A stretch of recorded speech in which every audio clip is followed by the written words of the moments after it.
Salut tout le monde, bienvenue dans une nouvelle vidéo. Aujourd'hui, je vais vous faire le résumé de tous les règlements WCA, puisque quand on va sur votre navigateur, qu'on écrit WCA, qu'on a ça, qu'on clique sur le premier site World Cube Association, et que l'on clique sur les trois petites barres en haut, puis règlement, ici. Et là, on peut voir que si on déroule, il y a énormément de choses à savoir sur le règlement WCA. Et moi, aujourd'hui, mon but, ça va être de tout vous résumer parce que lire ça, c'est limite impossible. Donc, sans me tarder, c'est parti!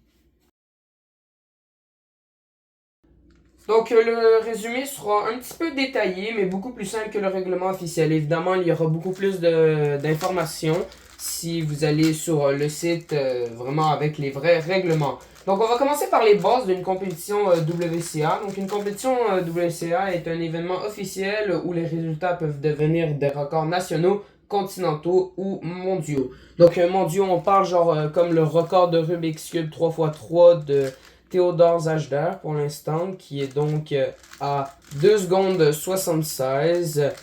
Et on va commencer avant la compétition. Donc avant la compétition, tu dois t'inscrire via leur site internet. Et après, tu dois payer des frais s'il y en a, donc la compétition pour payer pour y aller.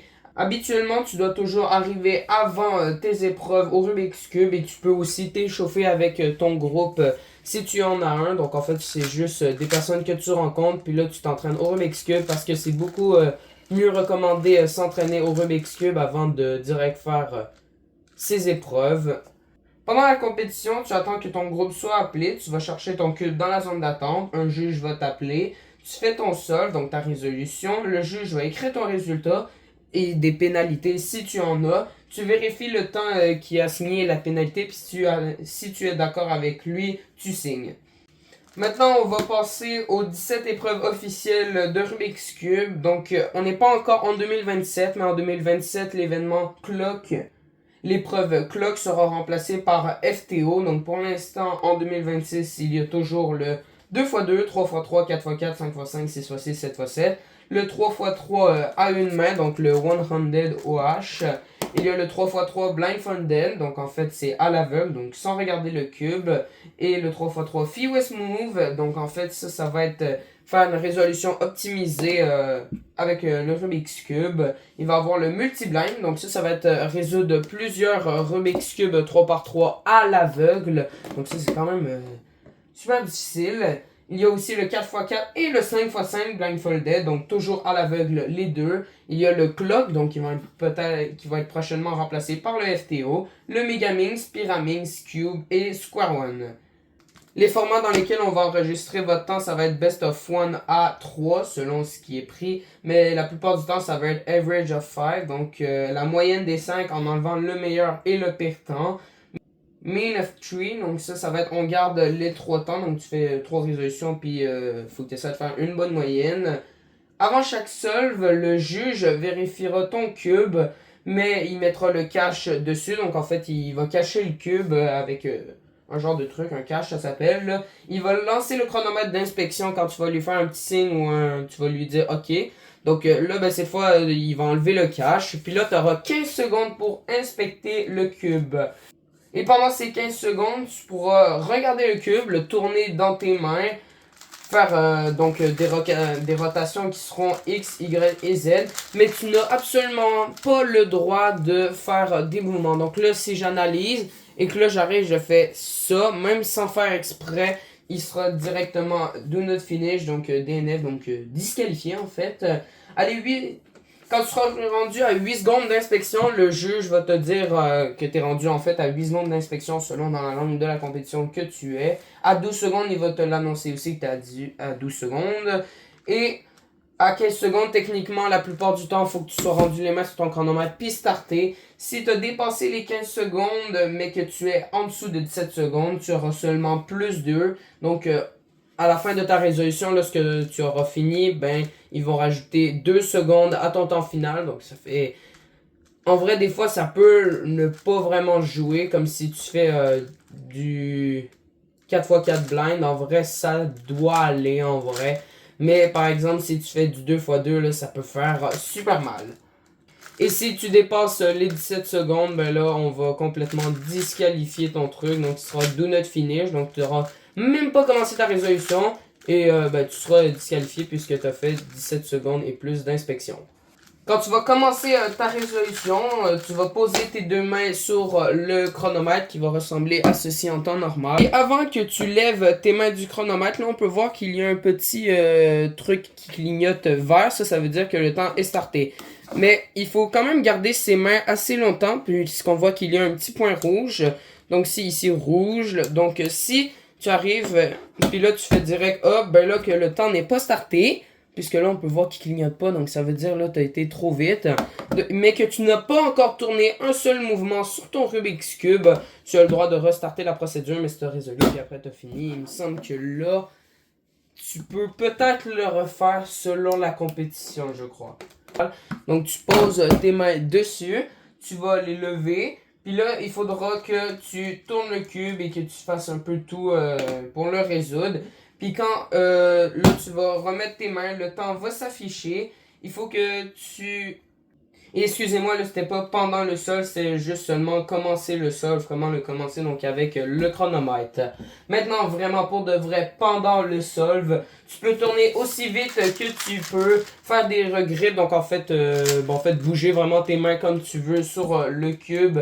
Tu peux même faire tomber le cube sans faire exprès, là. Ben, c'est pas comme tu veux, là, mais c'est juste sans faire exprès, là. Tu tombes vite, puis là, t'échappes le cube, genre vraiment sans faire exprès. Bon, on va faire ça parce que sinon, t'arrêtes le chronomètre, là. Mais genre, t'arrives, puis là, tu l'échappes, là, tu peux le reprendre et continuer, là. Si une pièce sort, donc un pop ou un twist quelconque, là, tu peux soit arrêter ton solve, soit essayer de la remettre puis continuer, mais si une pièce s'enlève, puis là, tu voulais absolument battre ton record, puis ça sert plus à rien, ben là, tu peux juste arrêter, là, donc tu auras do not finish. À la fin du solve, le cube sera techniquement résolu. Tu arrêtes correctement le timer. Donc, tu arrêtes comme ça tes mains. Tu les mets pas comme ça. Tu mets pas genre comme ça. Vraiment, t'arrêtes tes mains comme ça, ok? Donc, c'est vraiment assez simple. Là, puis, il me semble que tu peux avoir des pénalités si tu le fais pas. Le juge va après vérifier ton cube pour voir si c'est correct. Là, parce que ça se peut qu'il y ait une pièce de retourner ici, twisté. Puis lui, il voit pas sur mon angle.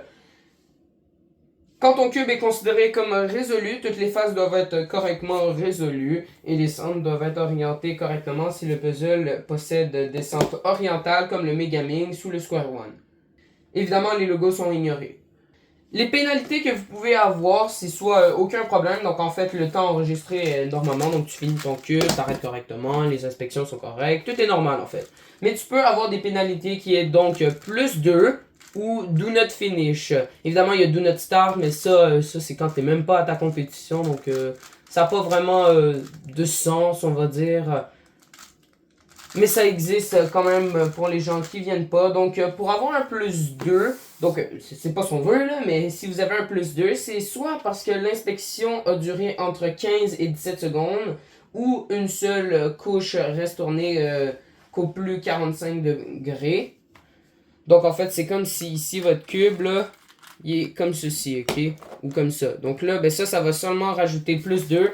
Donc, quand vous avez plus 2 à cause de ça, c'est soit, genre, en ce moment, c'est un move. Parce que quand on l'écrit, ça va être en ce moment, ben, U2.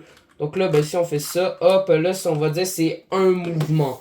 Puis ça, ben, c'est parfait si vous faites comme ça. Mais si, par exemple, vous utilisez la couche M, E, S, ben là, ici, ben là, ils vont compter comme deux mouvements, vu qu'ils comptent pas comme un mouvement, ça, le MES.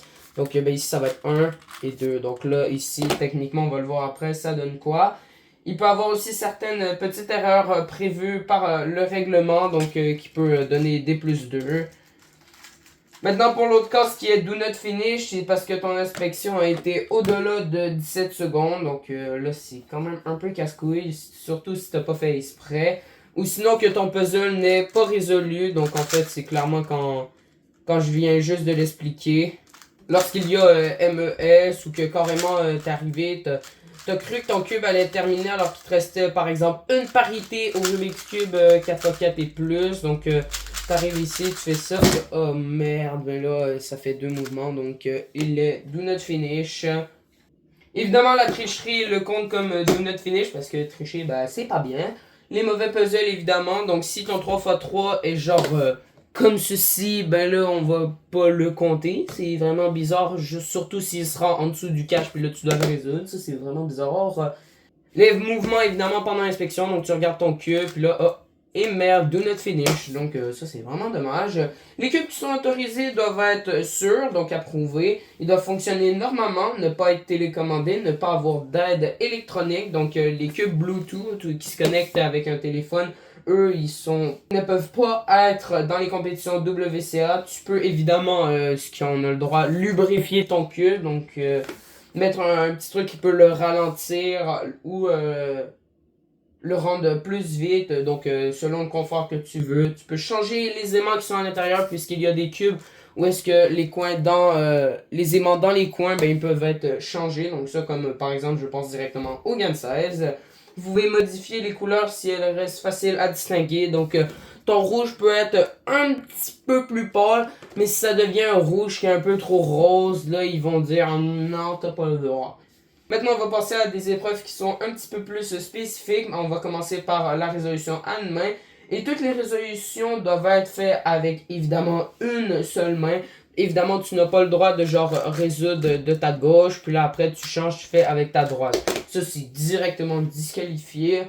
Et aussi, le cube peut toucher la table, donc ça c'est clair et net. Donc genre, moi, je suis pas vraiment encore en train de capable de genre faire avec une main dans les airs. Donc là, ben, j'utilise la table. Donc comme ça, c'est assez simple, on va dire. Mais c'est un peu moins impressionnant, si vous voulez mon avis. Maintenant, on va passer aux résolutions 3x3, 4x4, 5x5 à l'aveugle. Donc le blindfolded. Le déroulement, il se passe un petit peu plus normalement. Donc ça va être inspection. Puis pendant l'inspection, évidemment, tu peux mémoriser. Mais cette fois, pendant l'inspection, tu n'as pas de temps. Donc là, en fait, tu n'as pas 15 secondes. Tu as limite le temps que tu veux. Puis le temps de ton inspection, donc là, c'est toi qui vas enlever ton cache. Donc là, tu vas faire OK, go. Tu vas enlever ton cache. Puis là, dès que tu lèves tes mains, en fait, vu que là, on va faire comme ça. Imaginez, là, il est caché. Donc on va mettre ça comme cache. Là, tu vas faire 3, 2, 1, go. Puis là, ben, toi, tu as commencé. Là, tu mémorises en ce moment. Mais le temps, il tourne. Puis là, ben, tu vas mettre ton bandeau. Puis là, tu vas résoudre le cube. Puis à la fin, quand tu as résolu, hop, t'arrêtes le temps.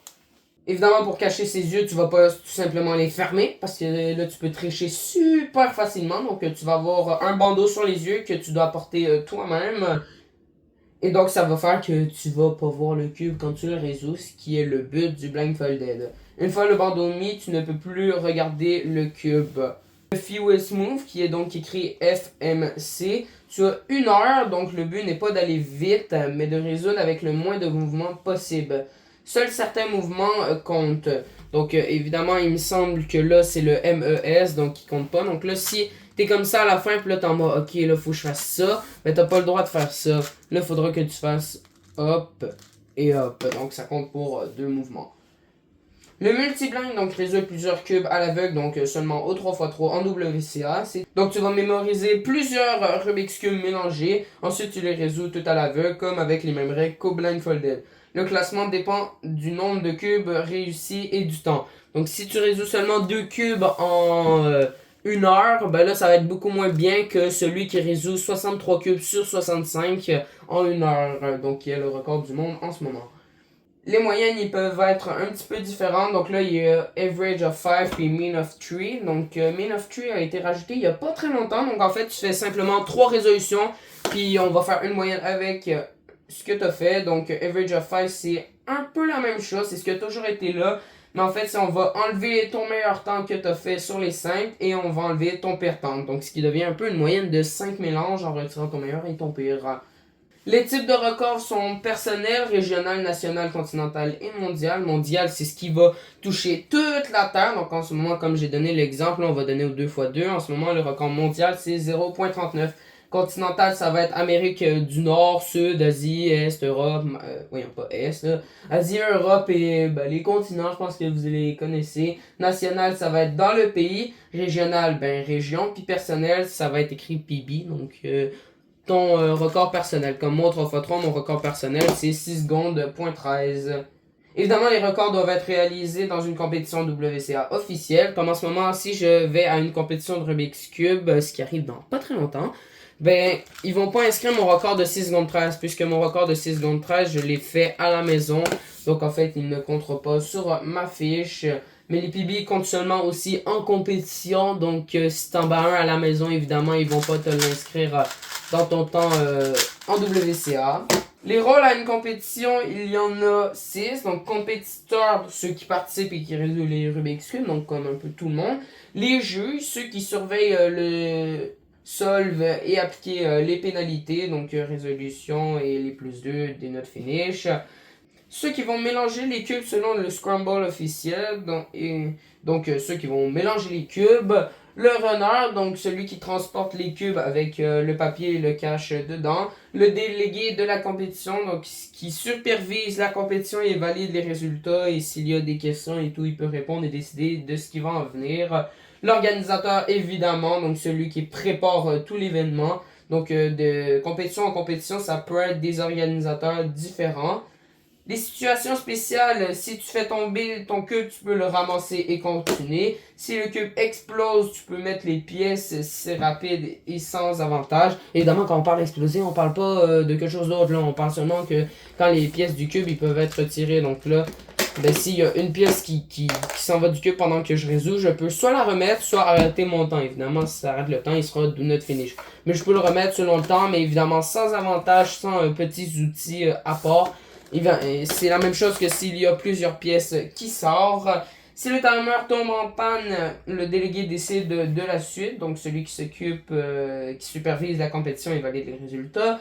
Si le scramble est incorrect, le solve peut être annulé et recommencer. Si un spectateur ou un juge te gêne, le délégué peut autoriser un nouveau solve. Mais évidemment, si la gêne est fait exprès, donc tu dis à ton pote, mets-toi devant moi, comme ça, genre je vais dire, ça me gossait si je fais un mauvais temps, ben ça, c'est pas compté comme ça, un spectateur te gêne, là, c'est plus comme un tricherie, on va dire. Donc, ce résumé couvre l'essentiel des règles WCA et il reste quelques détails très spécifiques dans le règlement officiel. Mais avec ces informations, tu comprendras déjà la grande majorité de ce qui se passe en compétition. Et moi, je vous dis, bye!